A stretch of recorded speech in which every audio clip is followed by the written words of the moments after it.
자, 그 다음에 우리가 민법 총칙에서 하이라이트가 뭐라 그랬어요? 법률행위라고 말씀드렸죠. 이게 이제 본격적으로 시작이 되는 겁니다. 그래서 제일 먼저 나오는 게 아까 제가 말씀드린 그 유명한 이걸 그냥 103조라 그래요. 반사회질서 법률행위는 무효다 해가지고 아까 제가 일반 조항이라는 말을 드렸잖아요. 그 다음 요거의 특수한 경우가 104조라 그래가지고 불공정 법률행위다. 이제 요런 게 나오는데 너무너무 심각하게 불공정하게 그랬다는 거죠.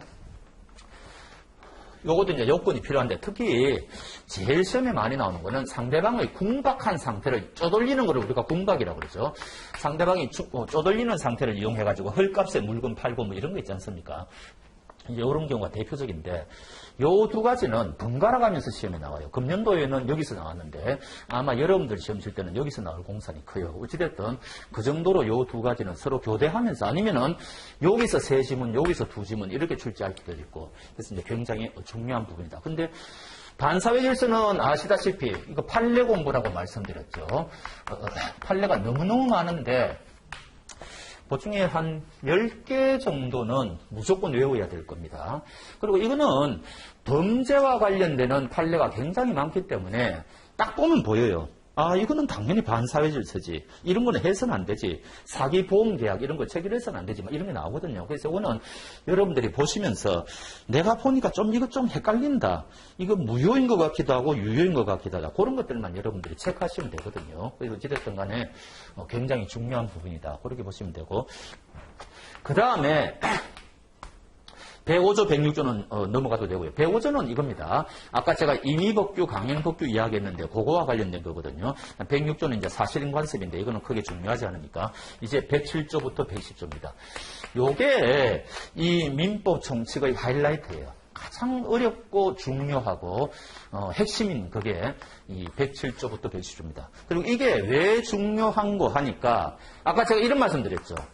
선의의 제3자에게는 대항하지 못한다. 요 말이 나오면은 이 사람 보호된다 그랬잖아요. 부동산 거래했을 때. 기억나십니까? 우리 민법은 등기의 공신력을 인정하지 않기 때문에 등기부 믿은 사람 보호 안 된다 그랬죠. 근데 예외적으로 선의의 제3자에게는 대항하지 못한다. 요런 조문이 있으면 예외적으로 보호된다 그랬거든요. 요게 4군데 있다고 말씀드렸는데 요게 바로 여기에요. 107조, 108조, 109조, 110조. 그래서 107조는 요게 진이 아닌 의사표시, 비진의 표시.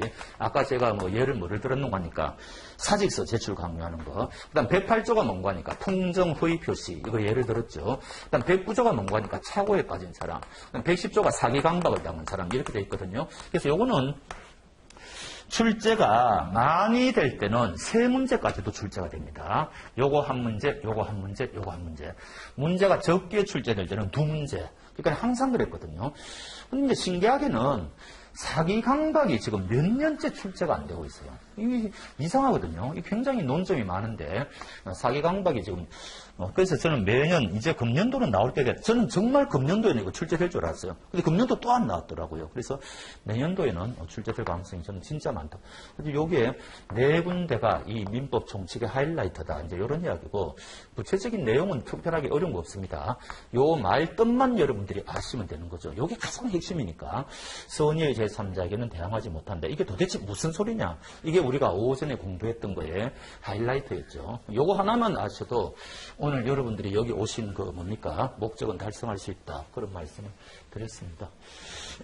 그 다음에는 이제 요 111조부터 113조까지는 이게 시험에는 잘 안 나오는데 자, 제가 우편을 상대방한테 송부했지 않습니까?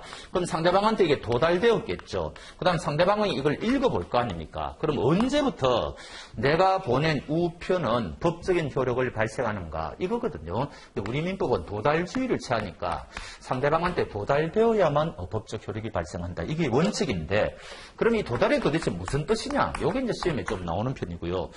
도달주의가 원칙인데 예외적으로 발신주의를 취하는 때가 있어요. 보냈을 때 법적 효력이 발생하는 경우가 있다니까요. 요거를 우리가 이제 발신주의라고 그러는데, 요게 우리 민법에 5가지가 있습니다. 그러니까 이 발신주의는 무조건 외우셔야 되죠. 이거는 단답형으로도 출제될 수 있고, 다음 중 발신주의가 아닌 것은 뭐 이렇게 출제할 수도 있고, 그 다음 지문 중에 슬쩍 넣어가지고 발신이란 이 자리에 도달이라는 말을 슬쩍 넣어버리니까 이것도 굉장히 이제 중요한 부분이다. 이제 이렇게 되는 거죠. 그래서 발신주의, 도달주의, 요 관계 보셔야 되고. 자, 그 다음에는 요게 끝나면은 뭐가 나오는 거니까 대리가 나옵니다. 이게 골치 아프죠. 왜냐하면 대리는 제가 오전에 말씀드린 것처럼 본인이라는 사람이 있고 이 사람이 상대방한테 대리권을 주면은 상대방이 여기서 대리인이 되지 않습니까? 그럼 상대방이 C라는 상대방하고 뭐 매매 계약을 체결하든지 대리 행위를 한단 말이죠. 그럼 법적인 효과는 이 두 사람이 이제 법적인 효과를 받는 게 대리라고 그랬지 않습니까? 그러면 먼저 사람이 세 사람이 나와요. 도대체가. 그러니까 두 사람이 나오는 것보다 세 사람이 나오니까 법률 관계가 더 복잡하겠죠. 거기 첫 번째 문제가 있고 그 다음에 행위가 3개 있죠. 수권 행위는 도대체 뭐냐? 대리 행위는 도대체 뭐 어떻게 해야 되느냐? 효과는 또 어떻게 발생하느냐? 3가지 점에서 논점이 발생하거든요. 요거는 별거 아니에요. 요거는 시험에 거의 안 나오는데 요거 2가지는 굉장히 시험에 잘 나온단 말이죠. 그래서 아주 시험에 대리는 요게 첫 번째 대리의 기본 관계라 그래가지고 삼면 관계라 그래가 요런 문제가 생기고 두 번째는 복대리 문제가 생겨요. 복대리는 뭔가 하니까 이 사람이 대리인인데 바쁘다 보니까 B'에게 대리 일을 맡기는 거죠. 요럴 때 요거를 복대리라 그럽니다. 그러면 이런 복대리를 도대체 선임할 수가 있느냐? 이런 문제부터 해가지고 선임했을 때는 어떤 문제가 생기느냐? 여러 가지 문제가 생기겠죠. 어찌됐든 요 복대리와 관련된 문제가 생기고 다음 세 번째는 아까 말씀드린 표현 대리의 문제가 생겨요. 사실은 대리인이 아닌데 대리인인 것처럼 보일 때 이거 어떤 문제가 생기느냐? 마지막으로 협의의 무권 대리라 그래가지고 이거는 이거는 그야말로 사기치는 거죠. 이거는 표현 대리는 그래도 본인이 좀 책임이 있고 상대방이 보호받을 가치가 있는 건데 이거는 대리인도 아닌 사람이 우리 아버지 심부름 맞습니다. 그래갖고 사기치는 거거든요. 그래서 협의의 무권 대리가 있어요. 그래서 이렇게 크게 4가지로 구성이 되어 있는데 요게 제일 어렵습니다. 근데 시험에는 협의의 무권 대리하고 기본 관계, 요거에서 이제 주로 2문제가 나와요. 그래서 대리는 출제가 많이 되었을 때는 4문제까지 출제가 된 적이 있는데 요거는 굉장히 이례적이고 보통은 2문제 나와요. 보통은. 그래서 2문제가 나온다 이렇게 보시면 되는데 어디서 나올지 알 수가 없죠. 뭐 요게 제일 중요하고 요게 중요하다고 그랬죠. 당연히 이것도 중요하죠. 그래서 대리는 사람이 벌써 3사람이기 때문에 굉장히 법률 관계가 복잡하다. 이렇게 아시면 되고요. 그래서 공부할 게 많습니다. 특히 여러분들이 다른 거는 특별하게 어려움을 못 느끼는데 복대리는 사람이 또 4사람 나오지 않습니까? 그러니까 복대리를 여러분들이 약간 어려워하는 경향이 있고 표현대리는 정말 어려워요. 판례도 너무 많고 굉장히 어려운 부분이거든요. 여기서 시험 나오면은 조금 고전할 가능성이 있습니다. 그런 거고 그 다음에 이제 대리 파트가 끝나면은 뭐가 나오는 거니까 무효와 취소하는. 이 무슨 말인 거니까? 자, 이때까지는 법 조문에 요런 경우는 무효다. 요런 경우는 무효다. 요런 경우는 취소가 가능하다. 요런 경우는 무효다. 이런 식으로 개별 조문이 다 흩어져 있는데 우리 독일법은 항상 공통적인 것은 몰아넣는다 그랬지 않습니까? 그래서 무효 공통적인 거를 다 뽑아가지고 여기 또 적어놨어요. 그래서 여기에 137조부터 139조까지 조문은 별거 안 돼요. 3조문밖에 안 되는데 무효에 대해서 몰아넣어가지고 굉장히 내용은 간단한데 시험에 잘 나옵니다. 아까 취소는 4군데 있다고 그랬잖아요. 그 4군데를 몰아가지고 여기 도대체 누가 취소할 수 있느냐, 누구를 상대로 취소할 수 있느냐, 취소의 방법은 뭐냐, 이 취소권은 어떤 식으로 포기할 거냐, 이 취소권은 어느 기간 내에 행사해야 되느냐, 그다음 일정한 행위를 하면 법정 추인이라고 그래가지고 당신은 다시는 취소 못한다. 이런 것들이 막 따로 나오거든요. 조문이 좀 돼요. 요게 이제 140조부터 146조까지 나오는데 그렇죠. 그러면 항상 한 문제가 나오겠죠. 항상. 그래서 무효 취소 짬뽕 해가지고 문제 출제할 수도 있고 아니면 취소만 한 문제 낼 수도 있고 무효만 한 문제 낼 수도 있고 그렇습니다. 그 다음에 이제 요 무효의 특수 문제가 뭔가 하니까 요즘 우리나라 그 땅 투기가 심하잖아요. 그래서 토지 거래 허가고요. 요게 이제 판례가 엄청나게 많은데 토지 거래 허가구역 지역에서는 허가를 받고 거래해야 되는데 허가를 받지 않고 거래했을 때는 어떻게 되느냐? 있느냐. 그게 이제 무효거든요.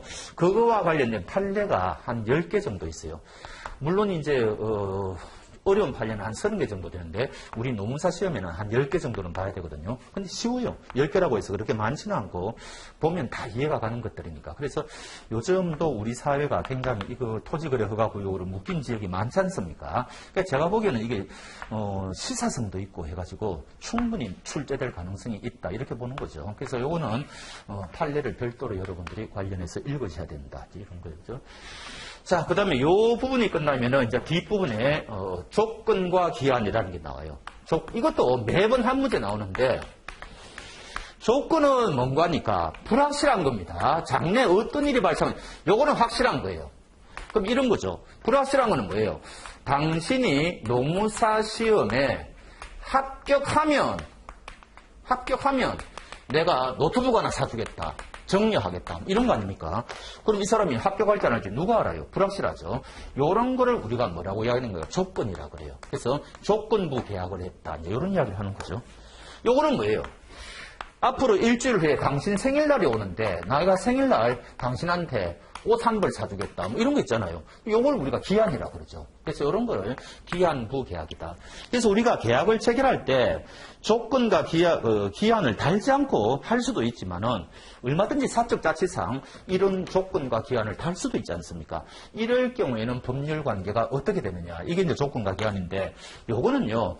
151조라는 조문에 가보면은 조항이 3개 나오는데 첫 번째가 불법 조건, 두 번째가 기성조건, 요게 기성조건, 그 다음 세 번째가 불능조건인데 여기에서 시험에 안 나온 적이 없어요. 그러니까 요거는 여기서 한 3지문은 틀림없이 나올 거예요. 5지문 중에. 그러니까 이 조건과 기한은 매번 한 문제가 출제되는데 151조를 빼고는 논할 수가 없다. 하여튼 여기서는 무조건 여기에서 출제되고 나머지 한 2개 정도 다른 것 좀 보시면 돼요. 그래서 하여튼 이것도 틀려서는 안 돼요. 매번 한 문제는 나오거든요. 그래서 조건과 기한이 있고 그 다음 이제 요게 지나면은 기간이라는 게 나와요. 기간 계산하는 방법. 제가 오늘 여러분들한테 100만 원을 빌렸는데 3시간 후에 갚겠다 그러면 언제 저는 갚아야 돼요? 3시간은 바로 더하기 하면 됩니다. 3시간 후에 저는 돈 못 갚으면 채무 불이행이 되는 거예요. 그런데 제가 여러분들한테 돈 빌리면서 하루 후에 갚겠다 그러면은 오늘 들어가야 됩니까? 안 들어가야 됩니까? 오늘 빌리면서 이틀 후에 갚겠다. 하루 후에 갚겠다 그러면 오늘을 쳐가지고 계산해야 돼요. 아니면 오늘 빼고 계산해야 돼요. 오늘은 이미 많이 지나갔잖아요. 그러니까 내일 오전 0시부터 계산해야 되는 겁니다. 그래서 10분초로 여러분들이 계약을 할 때는 바로 이거는 더하기 하면 돼요. 그런데 일자별, 주일별, 그 다음에 월별, 연별로 하면은 오늘 초일은 넣으면 안 돼요. 이렇게 계산하는 방법이 있거든요. 가장 기본적인 거예요. 그런데 여기서 시험에 많이 나오는 거는 생일 계산할 때는 태어난 날을 넣습니다. 예외적으로. 그래서 원래는 초일을 넣으면 안 되는데 생일 계산하는 거는 예외적으로 넣는다. 이런 게 이제 쟁점이거든요. 간단해요. 그러니까 기간은 거의 시험에 안 나와요. 금년도에 뜻밖에도 출제됐는데 굉장히 쉽게 나왔죠. 마지막으로 민법 총칙의 가장 어려운 부분입니다. 소멸시효. 시간이 지나는 것을 우리가 시효라 그러는데 권리가 소멸할 수도 있고 권리를 취득할 수도 있어요. 근데 취득시효는 요거는 다행히 물권법 규정입니다. 그래서 우리 시험 대상이 아니에요. 그래서 취득시효가 정말 어렵거든요. 근데 다행히 요거는 우리 시험을 벗어났다. 그 대신에 우리는 소멸시효라는 걸 공부해야 되는데 이게 161조부터인가?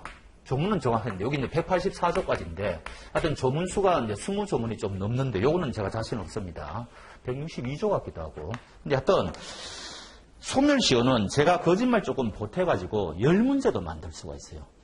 중요한 판례도 뭐 이게 왜냐하면은 이게 권리가 없어지는데 물권이 없어질 수도 있고 채권이 없어질 수도 있거든요. 그러니까 이 물권법, 채권법을 다 망라하는 거예요. 그러니까 물권법도 여러분들이 굉장히 많이 아셔야 됩니다. 이 부분 더 들어가면은 그게 시험에 나와요. 그러니까 너무너무 중요한 판례가 많고 중요한 조문이 많고 이렇다 보니까 이거 한 문제 맞추려고 엄청난 노력을 기울여야 돼요. 그래서 나중에 공부하시다 보면은, 나는 소멸시효 한 문제 틀릴란다. 이런 분들이 많다고요. 근데 최근에 한 3년 정도 기출문제를 보면은 소멸시효를 전부 법 조문 위주로 다 내줬어요. 그러니까 포기하는 사람은 억울하죠. 법 조문 정도는 우리가 보고 갈 수 있거든요. 그래서 하여튼 이 부분은 나중에 공부할 때 정말 이게 감당이 안 돼요.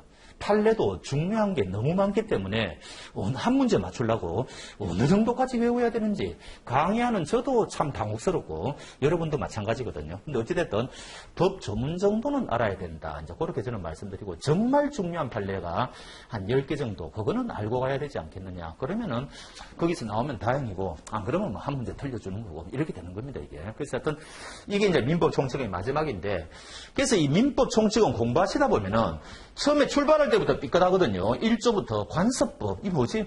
갑자기 신의성실의 원칙. 엄청난 판례를 막 공부해야 되거든요. 아이고 너무 어렵다. 미성년자 가면은 아이고 쉽구나. 좀 할만하다. 쭉 가다가 또 이래 가면은 저 뒤에 107조, 108조, 190조 어렵거든요.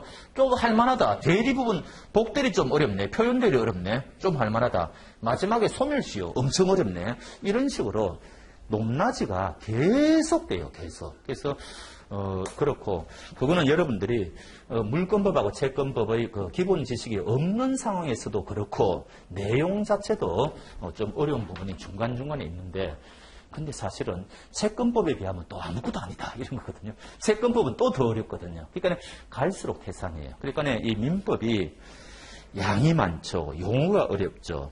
내용도 한 번에 해결이 안 되죠. 반복해서 봐야 되죠. 이런 식으로 하다 보니까 정말 민법이 공부하기 힘들고 이렇게 됩니다. 그런데 제가 부정적인 언사만 해서 죄송한데 공부를 해보신 분들은 이렇게 민법이 재밌구나 이구동성으로 이야기합니다. 우리 일상생활과 관련되는 거예요. 일상생활과. 그러니까 내가 이때까지 이런 식으로 이렇게 생활을 해왔는데 나중에 알고 보니까 법적으로는 이게 다 이런 의미를 갖고 있구나. 이런 걸 되는 거죠. 여러분들 노무사 시험에 왜 민법을 공부할까요?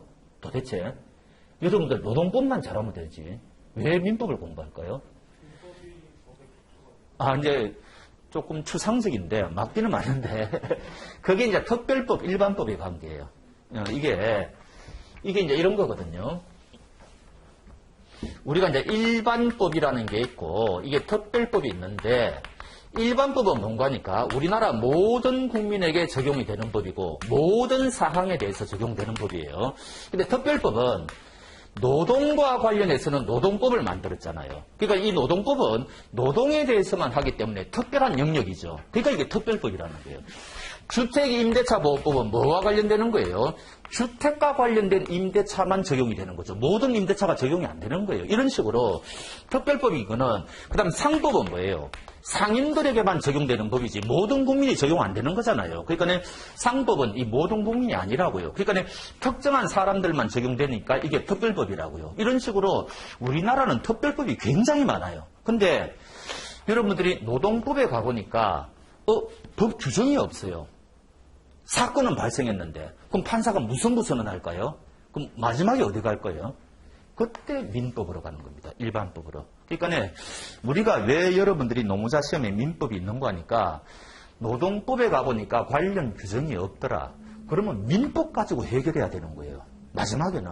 그러니까 1차적으로는 여러분들이 노무사 전문가가 되기 위해서는 노동법을 빠삭하게 하셔야 되겠죠. 그런데 마지막에는 결국은 민법이 적용되기 때문에 민법을 잘 알아야 돼요. 그래야지 이 사람은 정말 참 잘하구나 이렇게 되는 거죠. 그러니까 이것만 잘 알아도 되는 게 아니고 요 민법을 좀 공부하실 때 잘 해놓으면은 나중에 가서 써먹을 때 유용한 게 굉장히 많습니다.